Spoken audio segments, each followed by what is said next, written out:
Welcome to ஷிபிள்ஸ். இந்த வீடியோவில் கரும்பு நடவு செய்யறதுலேருந்து கரும்பு அறுவடை வரைக்கும் பார்க்கலாம். இப்படி 2 அடி க்ரோ பேக்கில் 18 கரும்புகள் வந்ததுங்கிறத உங்களுக்கு நான் ஷேர் பண்ணுறேன். கரும்பை மாடி தோட்டத்தில் வளர்க்குறது ரொம்ப ஈஸி தாங்க. கரும்பு ஒரு 10 மாத பயிர். பிப்ரவரி மார்ச்சில் கரும்பு நடவு பண்ணப்போ பொங்கலுக்கு அறுவடை பண்ணிடலாங்க. ஃபஸ்ட்டு மாடியில் கரும்பு வளர்க்குறதுக்கு என்ன சைஸ் க்ரோ பேக் வேணுங்கிறத பார்க்கலாம். நிறைய கரும்புகள் வரணும்னா மினிமம் 2 அடி க்ரோ பேக்காவது வேணும். அந்த க்ரோ பேக் 300 GSM இருந்தால் ஹெவியாக கொஞ்சம் நல்லா இருக்குங்க. கரும்பை ஒரு தடவை வச்சுட்டாலே ஒவ்வொரு வருஷமே அதுலேருந்து வந்துக்கிட்டே இருக்குங்க. 4-5 வருஷத்துக்கு கூட வச்சிருக்கலாம். மண்கலவை மண் அதிக ப்ரொபோர்ஷனாக இருக்கிற மாதிரி எடுத்துக்கோங்க. அது கூட அடிவரமாக காய்கறி கம்போஸ்ட்டோ வெர்மி கம்போஸ்ட்டு இல்லைன்னா உங்கள்கிட்ட என்ன உரம் இருக்கோ அதை ஆட் பண்ணிக்கோங்க. நான் காய்கறி கம்போஸ்ட்டு தான் ஆட் பண்ணியிருக்கேன். அடுத்து நடவு செய்கிற கரும்பு எப்படி இருக்கணுங்கிறத சொல்கிறேன். நிறைய கணுக்கள் இருக்க மாதிரி கரும்பு எடுத்துக்கணும். அடிக்கரும்போ இல்லை நுனிக்கரும்போ எது வேணாலும் எடுத்துக்கலாம். ஆனால் முக்கியமாக பார்க்க வேண்டியது என்னென்னா முளப்புகள் டேமேஜ் ஆகாமல் நல்லா இருக்கணும். நிறைய முளப்பு இருக்கிற மாதிரி கரும்பு செலக்ட் பண்ணிக்கோங்க. அப்போ தான் நிறையா கரும்புகள் வரும். ஆனால் நிறைய கரும்புகள் இருக்கும்போது நிறைய உரம் கொடுக்கணுங்க. அடுத்தது கரும்பை எந்த பொசிஷனில் வைக்கிறதுங்கிறத பார்க்கலாம். கரும்பில் ஒரு கனவுல முளப்பு லெஃப்ட்லேயும் அடுத்த கனவுல முளப்பு ரைட்லேயும் முளப்பு மாறி மாறி இருக்குங்க. நார்மலாக முளப்பு மேலே இருக்கிற மாதிரி தான் கரும்பை நடணும். மண்ணில் சத்து நிறையா இருந்ததுன்னா ஒரு முளப்புல இருந்து 3-4 தளிர் கூட வருங்க. சப்போஸ் உங்களுக்கு நிறையா கரும்புகள் வளரணும்னு நினச்சிங்கன்னா கரும்போட பொசிஷனை மாற்றி வைக்கணுங்க. கரும்பை திருப்பி சைடில் முளப்புகள் வர மாதிரி வைக்கணும். இப்போ 2 சைடில் இருக்கிற முளப்புல இருந்து புதுசாக தளிர் வந்து நிறையா கரும்புகள் வரும்.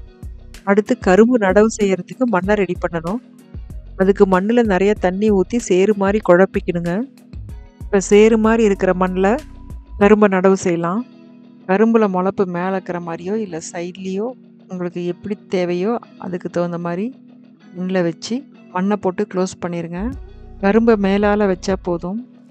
இந்த மாதிரி மண்ணை குழப்பி கரும்பு வைக்கிறதுனால மண் கரும்பில் நல்லா ஒட்டிக்கும். அதனால் ஈரப்பதம் நல்லா இருக்குங்க. அதனால் தளிர் சீக்கிரமாக வரும். எங்கள் பெரியம்மா 35 வருஷமாக கரும்பை பயிர் பண்ணிகிட்ருக்காங்க. 80 வயசில் இன்னமும் பண்ணிகிட்ருக்காங்க. அவங்க வயலில் ஃபாலோ பண்ணுற மெத்தடு தான் எனக்கு சொன்னாங்க. நீங்கள் பார்த்துட்ருக்கிறது அவங்களோட இந்த வருஷ கரும்போட விளைச்சல். குக்கிங் அண்ட் கார்டன் வீடியோஸ் வேணும்னா சப்ஸ்கிரைப் பண்ணிக்கோங்க. கரும்பு நடவு செஞ்சு 19வது நாள்லேருந்தே தளிர் வர ஆரம்பிச்சிடும். கரும்பு நிறையா இருந்ததுனால தண்ணீர் அதிகமாக தேவைப்படும். அதனால் ட்ரிப் இரிகேஷனில் 2 பைப் போட்டிருந்தேன். ஆரம்பத்துலேருந்தே உரமும் நிறையா கொடுக்கணும். கரும்பு வளர வளர காய ஆரம்பிக்கிற சோவையை அதாவது இலையை எடுத்துக்கிட்டே இருக்கணுங்க. இல்லாட்டி சத்துக்கள் அதுக்கும் போய் வேஸ்ட் ஆகும். அடுத்து உரம் பார்த்தீங்கன்னா நான் மெயினாக கொடுத்தது வெஜிடபிள் வேஸ்ட் வாட்டர் தான். சில சமயம் கடலை புண்ணாக்கு ஊற வச்ச தண்ணி கொடுப்பேன். வாரம் ஒரு முறையாவது ஏதாவது ஒரு ஃபர்டிலைசர் கண்டிப்பாக கொடுக்கணுங்க.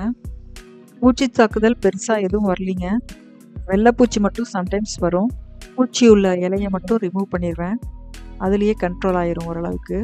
கரும்பு பெருசாகும் போது முளப்பை ரிமூவ் பண்ணினா அதிலிருந்து தளிர் வரும்.